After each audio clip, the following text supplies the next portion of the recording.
The Ultraversity, Part 2. The theory of the Ultraversity, the source of its authority, its jurisdiction. The Ultraversity is an organization with worldwide jurisdiction and composition, which will function above the national level, will have authority to pass judgment on all temporal matters, and will derive its authority from the responsibility which it possesses for deriving, disseminating, and applying knowledge. Nature is the source of all knowledge.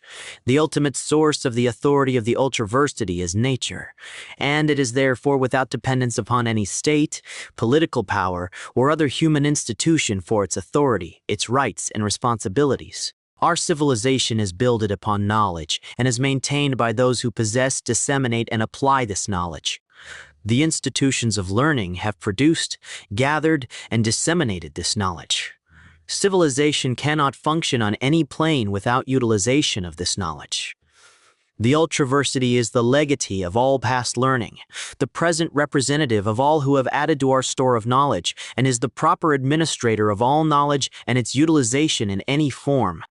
There is no organization in existence charged with the responsibility for passing judgment upon existing situations, methods, trends, etc. in international, national, political, industrial, economic, and sociological matters. There is urgent need for an institution which can speak with authority in temporal matters. It must function above the political level, above the national level, and have universal jurisdiction. The Ultraversity satisfies this need. The Ultraversity will accomplish its purpose by administering and exercising complete control over the acquiring, disseminating, applying, and utilizing of knowledge by all persons, at all places, and at all times, without regard to private, public, political, national, or other affiliations of individuals or groups involved. The Ultraversity will be erected from all universities, colleges, research, and other institutions of learning throughout the world. Its members will include the faculties and officers of these institutions, and that great body of men and women in all countries who have received knowledge and training in any institution of learning.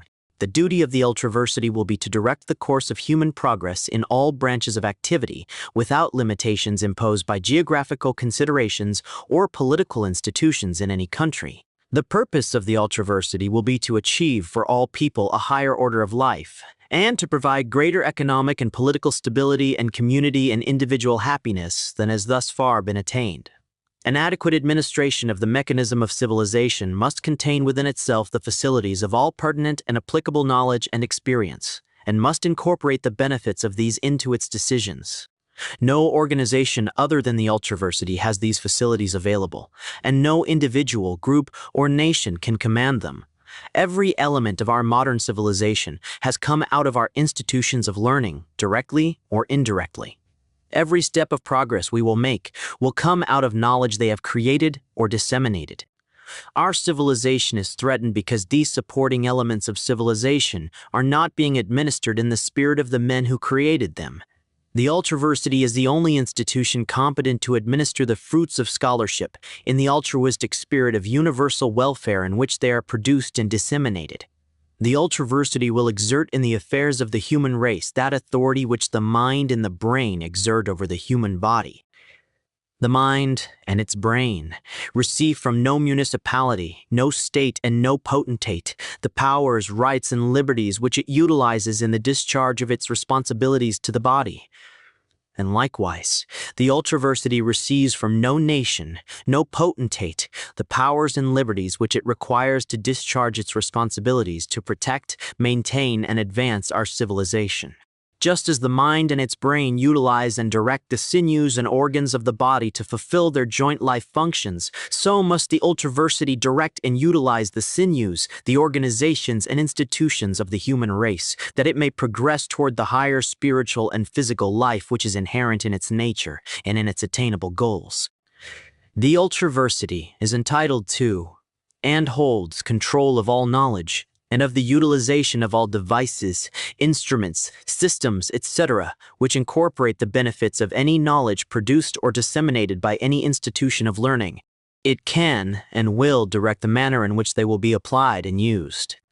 It will so direct their utilization that they will be applied to the enhancement of human welfare on the broadest possible scale and not for the selfish advantage of any individual or group.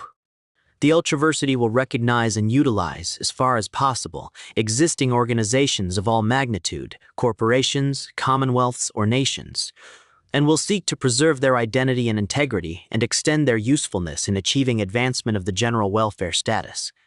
But the status of no individual, organization, or institution functioning for selfish interests and/or contrary to general welfare purposes will be considered worthy of continuation, without alteration of purpose.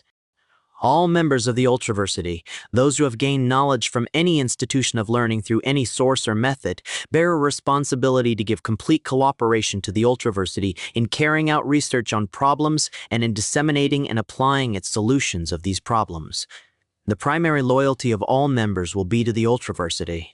This means loyalty to truth, advancing human happiness, and adherence to God's plan as exemplified by Him in the ways of nature. All knowledge and all facilities which have been developed through the use of knowledge will be made available by the Ultraversity to those engaged in its research work and in applying solutions presented by it. If any individual, group or nation, or any political entity, individual or collective, should for selfish or other reasons oppose or fail to apply the solution arrived at by the Ultraversity, then all the facilities under the control of the Ultraversity shall be withdrawn from the recalcitrant individual or group. Distinctions will be made when necessary between a nation and its political rulers. The Ultraversity may, as an aid in applying its decisions, withhold all materials and services into the production or use of which knowledge enters. Utilization of any material, service, etc. into the production or use of which knowledge enters, directly or indirectly, will include the acceptance of permission from the Ultraversity to utilize such materials, services, etc. And such permission will continue as long as operations are carried on in harmony with the spirit and decisions of the Ultraversity. The Ultraversity will function without interfering with any established government, but if any government should fail, through lack of adequate knowledge, to direct its activities for the welfare of its people, or should direct them in a way which is incompatible with welfare of other people, it will be the duty of the Ultraversity to supply the knowledge and information which will permit that government to conform to the general welfare plan. The pattern of the Ultraversity exists now in every university and institution of learning, just as the pattern of a man exists in the germ cell. The personnel and institutions which would give it material existence are now functioning, but their efforts are largely localized and lack integration and a stated primary purpose and objective. The universities, colleges, and other institutions of learning can and will be integrated into a worldwide cooperating institution which will function as the brain of the superorganism of the human race. This integration of the institutions of learning will be the Ultraversity.